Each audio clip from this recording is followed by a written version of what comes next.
What's up, guys? Welcome to Daily Dose of Reddit. This is your host, Zach, and today's subreddit is r/IDontWorkHereLady. Alright, this story's called You Don't Work Here, Lady. Woman tries to use our store as her own Etsy shop.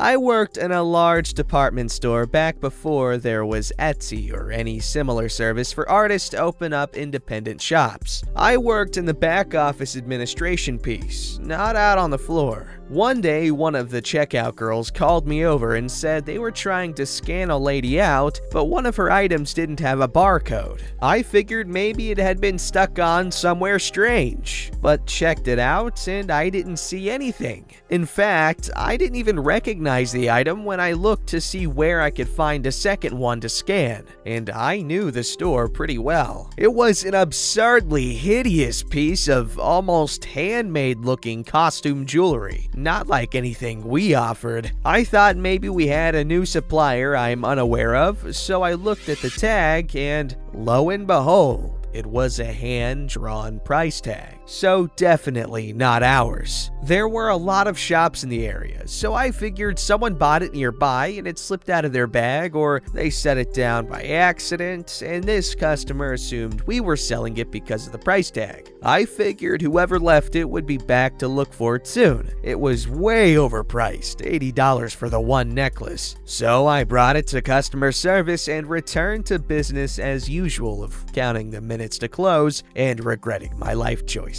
But as the day marched on, a few more people appeared with similar stuff. Some more jewelry mostly. One with a sweater that was actually a sweater we did sell, but with huge garish rhinestones added on it that were definitely not a SKU we offered. People kept coming to check out with lots of things we actually sold, like makeup mirrors, handbags, and shoes, but all with unnecessary rhinestone sequins and beads glued on that definitely didn't come from us or the original manufacturer. So finally, the manager just had staff do a sweep of the store and collect anything with rhinestones on it, or anything with a handmade price tag, and put them in the lost and found. Though we did wonder how someone's personal belongings would become scattered all throughout the store, and didn't think they could have really been accidentally lost. Our working theory was that someone got in a fight with their shopping companion and did it out of spite, like maybe a couple broke up or a sibling rivalry or something. But we'd resigned ourselves to the fact that we'd never know. Our lost and found was a single basket about the size of a TSA security bin at the airport, and there was so much of this stuff that it overflowed past the top. So after a couple of days, we dumped it all in the trash. A few days after that, a middle-aged woman comes in, decked out head to toe, in sequins and glitter and rhinestones with neon makeup like a 6th grader would wear to their first school dance, and asked to speak to the person in charge, identifying herself as one of your partners. I knew we were about to get some answers to the other day's mystery. I stopped all my work. I was ready to hear how and why she ended up leaving half her wardrobe scattered around, and why anyone would voluntarily dress like that after 40. So I listened to her going at it with customer service, and it became clear she had bought things here. Maybe? Unclear if she'd even paid for them or not, or if she just used things from here without paying for them. She then bedazzled them, either by purchasing them or covertly bedazzling them in the store without buying the items. We never did find out which. She then put them back on the shelves and now expected to collect a check after they were purchased at an upsell price that she'd added on with her handmade price tag. Apparently, she had done this in a few stores and was going around with business cards claiming her designs, or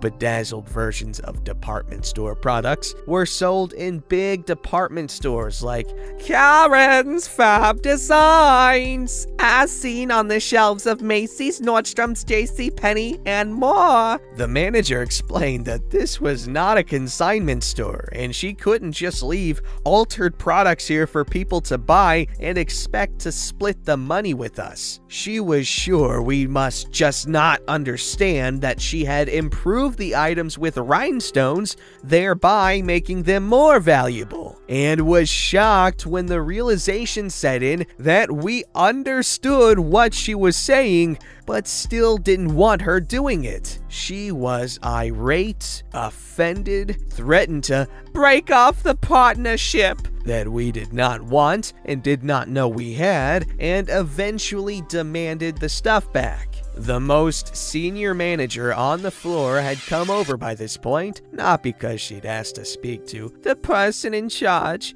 but because she was causing a scene and none of us were sure what to do about being on her business card. Plus, everyone, regardless of seniority, was equally curious about the rhinestones mystery. As he explained, we'd gotten rid of the stuff because she didn't bother to explain this arrangement to any of us, and we aren't a pawn shop where you can hawk personal goods. A major argument ensued. She gave us two choices: go through the dumpster and salvage the things that you threw out, or refund me the adjusted, read upcharged, okay, cost of the items you threw out. The manager then gave her two choices: leave or be escorted out by security. The manager did worry that there could be repercussions for throwing out all her stuff, since technically corporate policy was that we were supposed to hang on to lost and found items for 7 business days. So he offered her some coupons to end things on a good note. She didn't take them and screamed at us that we needed to replace everything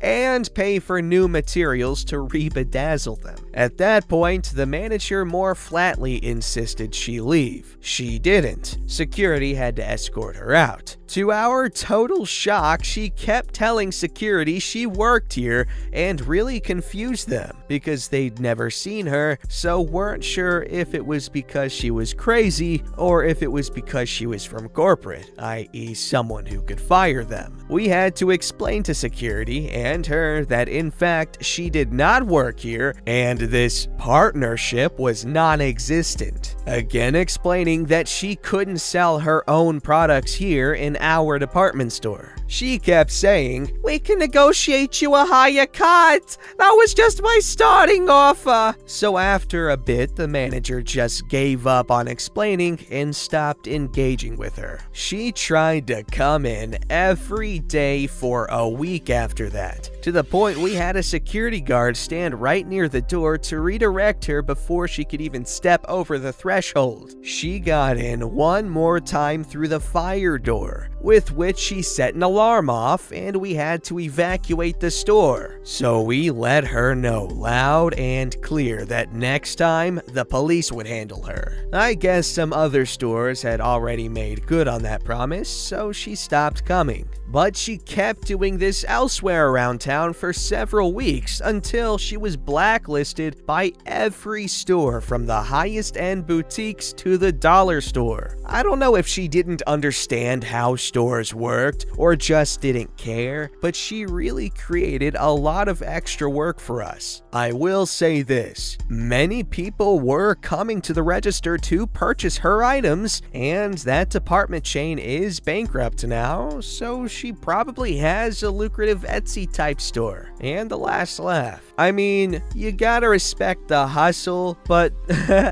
she could have been less stupid about it. This story's called How do I respect my elders? Like a professional smartass***.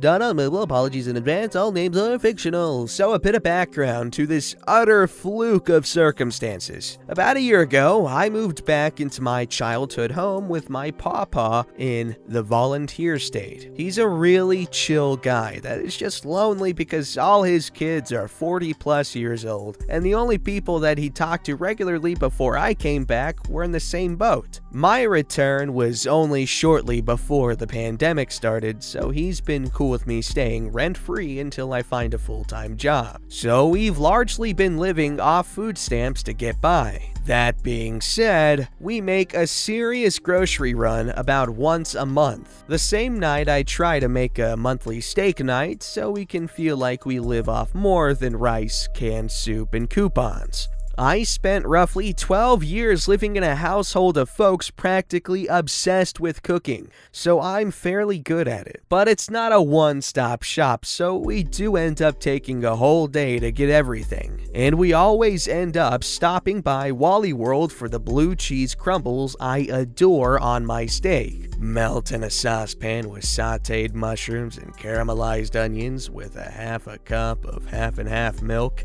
Wonderful topping sauce. Just go easy on the salty seasonings. A light sprinkling of garlic powder at most, and only sear steak in a cast iron pan before baking with toppings in an oven at 475 degrees for 2 to 5 minutes, depending on how rare you like it. Yo, I appreciate you adding that in. I like cooking too. On this particular day though, I had just come back from our local Amazon location trying to get a job. So I was dressed in nice shoes, my best blue jeans, and a blue polo shirt. If you cannot guess where this is going by now, then you haven't read enough of these stories. Though, to the credit of managers at this location, at least the fine, brave people working there, now wear uniform vests with the company logo on the back, most likely to avoid situations like these. I meet Papa there and we start shopping. As we stock up on instant ramen and yakisoba, he and I aren't talking much, shopping like a well-oiled machine. We both know what the house needs and our budget. After a while, I hear footsteps approaching from behind, and so I step a bit further from the center of the aisle so whoever it is can pass. When they get close, I stop in front of Papa's buggy to let whoever it is pass. Then I feel it like something out of a horror movie. 4 or 5 hard edges moving against the back of my neck without warning. So like most sane people, I assume something is trying to sting or bite me, and slap the back of my neck as hard and fast as my reflexes allow. Feeling my hand connect with something large, my reaction is to attempt to grab and throw it, twisting my head around to try and see what was on me.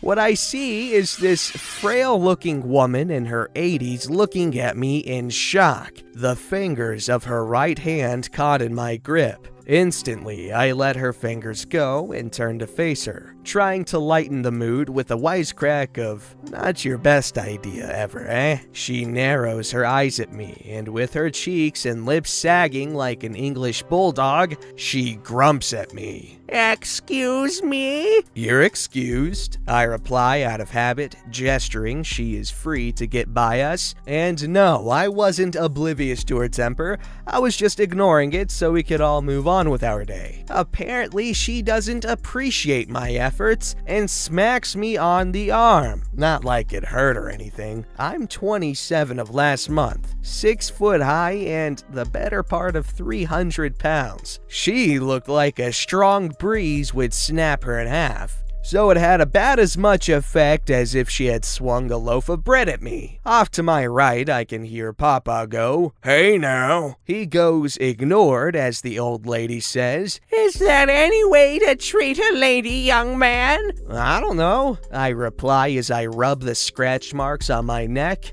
"If I see one, I'll be sure to ask." Her jaw falls open to that, and she actually kicks me just below the knee. That one I actually felt, and I scowl at her. "Geez, lady, save it for the ring. Okay, Mrs. Tyson?" the first boxer that came to mind at the time. You are very rude. Where is your manager? I blink a few times and I actually smile as it clicks what's happening. I watch a lot of channels on YouTube to read out stories like these while I'm busy with other stuff. So, in my mind, what started as a scare just turned into a chance for some fun. That's what she said. Tahiti maybe? He has a timeshare there, I reply as I smirk. She huffs, rolls her eyes, still massaging her fingers. Oh, whatever. Just give me your name and the number to report you. My papa tries to cut in. Ma'am! She all but hollers. Name and number. Dramatically, I put a hand to my chest. Oh, but ma'am, that is so improper. I'll have you know my wife looks very poorly on me just giving out my number to other women. I'm single, but just want to watch her mentally trip over herself. She does an impression of a fish with her mouth before something catches her eye down the aisle. You, come here. I look and see an actual employee headed our way. I smirk and then blatantly stage whisper to him as loud as I can, "Run away! Run away!" If looks could kill, that lady would have turned me into fine red mist. The employee endured a few minutes of her chastising me to him, while I look bored as can be. He looks at me and tells her, "He doesn't work here." Spotting a chance, I loudly and sarcastically say over the lady's retort, "Oh, come on, Jimmy." His name tag said his name was Max. "Don't tell me you forgot about me. It's me, Ben Take It, middle name Doverend." My papa bursts out in the wheezing cough that passes for his laughter. He's the one that taught me that joke. So I ask Max, "You know where I can get my papa some tea?" The old lady seems to be catching on by this point, and so I am pointedly ignored while she focuses on Max. As Papa and I quietly make our escape, he looks at me and says, "Kid, you're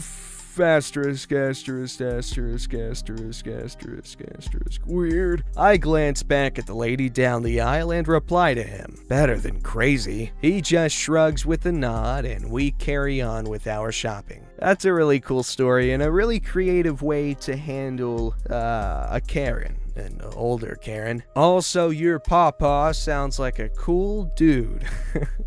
Bend over and take it. That was funny.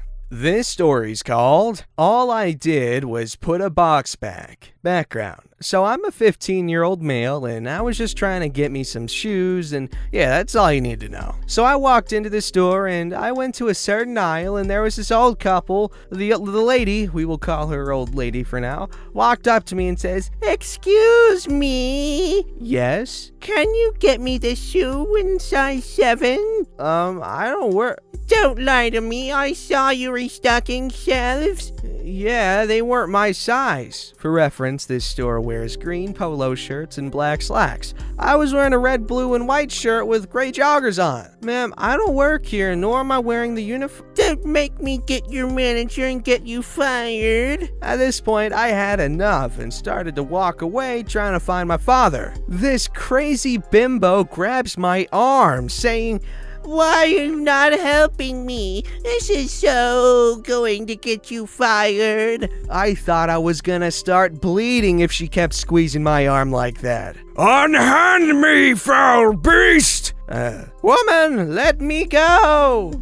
Normally, I don't swear in front of elders and others, but this was an exception. I ran for the register with my shoes and booked it outside and found my dad. I was shook. This happened all around 15 minutes ago, and I'm still avoiding that area just in case she sees me. Was I wrong for screaming at her? Edit. Thanks for the support, guys. Much appreciated.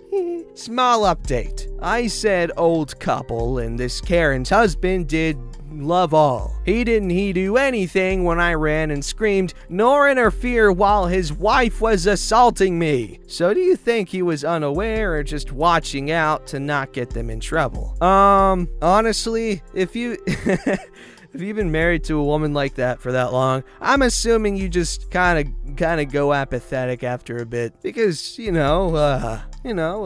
beaches be crazy. Which is exactly why we gotta do our part to keep them clean. Ooh, ooh, ooh. That's right.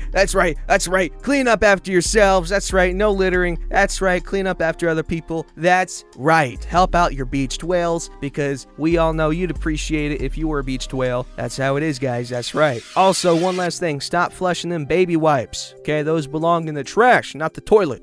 Don't forget to like, subscribe, and hit that bell to never miss an episode.